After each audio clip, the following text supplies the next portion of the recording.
विधि है जिसके द्वारा हम अपनी ऊर्जा को एकत्रित कर ब्रह्मांड की महाऊर्जा से जोड़ते हैं।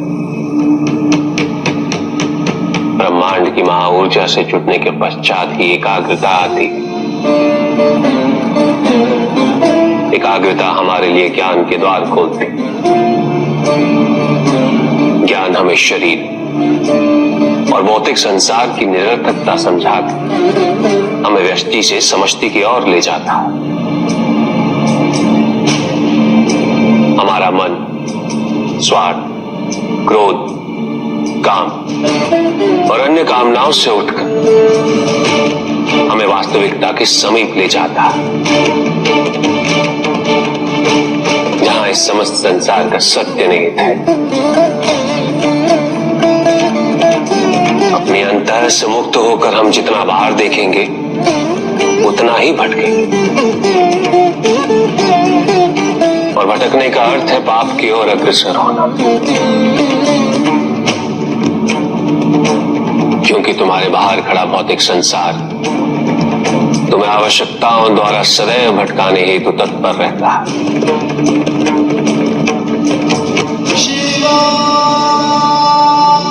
वो तुम्हारे सामने आवश्यकताएं पैदा करता चला जाएगा और तुम उन आवश्यकताओं की पूर्ति करने हेतु उचित और अनुचित को भूलकर कब पाप कर्मों में लिप्त हो जाओगे तुम्हें पता ही नहीं चले। इसलिए केवल ज्ञान ही व्यक्ति का और समाज का हित कर सकता है, किंतु ये तभी संभव है जब इसे निष्काम भावना से प्राप्त किया जा सके।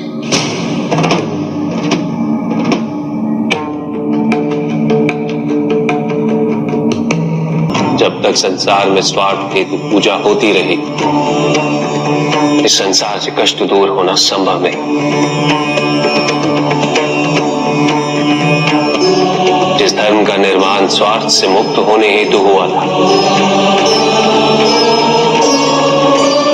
सब उसी धर्म को स्वार्थ पूर्ति का साधन समझने लगे।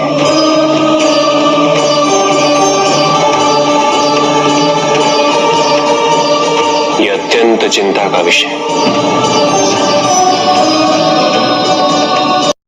इस संसार में, इस प्रकृति में 3 गुणों का समावेश है, रजस, तमस और सत्व। संसार के निर्मित रूप से चलने के लिए इन तीनों का संतुलन अनिवार्य है।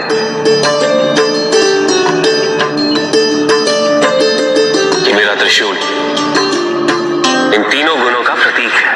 किंतु पिताजी, राजस, तमस, सत्व गुण कैसे होते हैं? क्या होते हैं?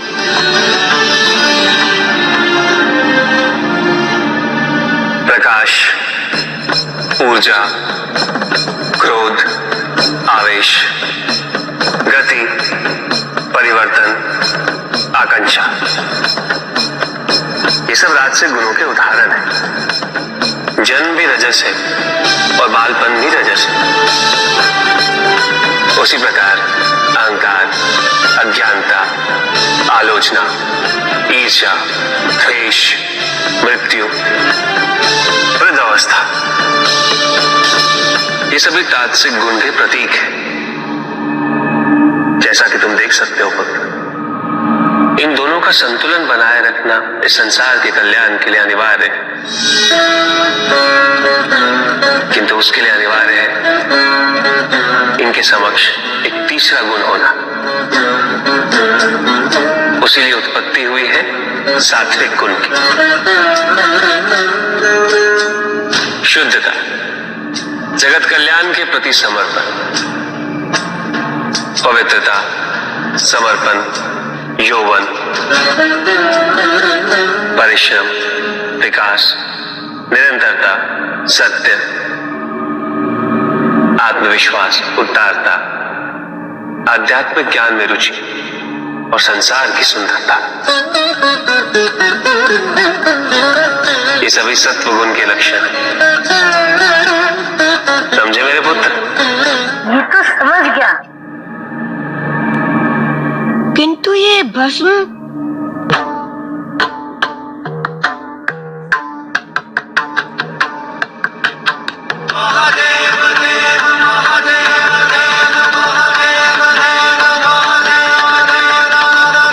मृत्यु के पश्चात देह जलाने से सब कुछ नष्ट नहीं होता,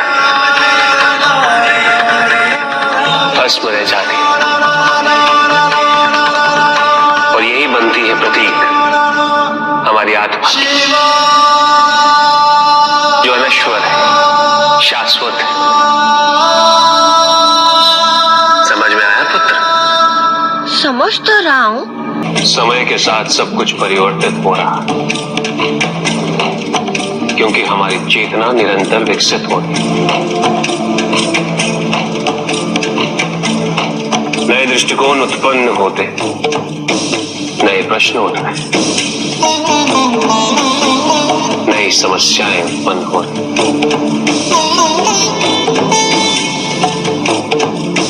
इन नई परिस्थितियों का सामना करने के नियम, मान्यता, विचारधारा में परिवर्तन लाना अनिवार्य है,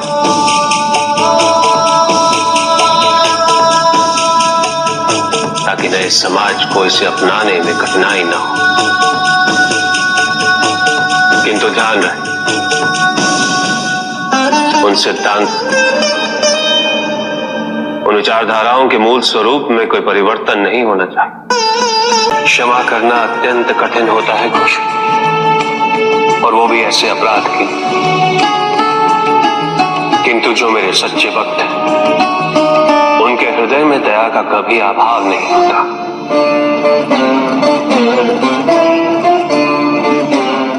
क्योंकि उन्हें सदैव ये विश्वास होता कि मैं कभी उनके साथ अन्याय नहीं होने दूंगा। तुमने अपनी दया का प्रमाण देकर अपनी सच्ची भक्ति को सिद्ध किया,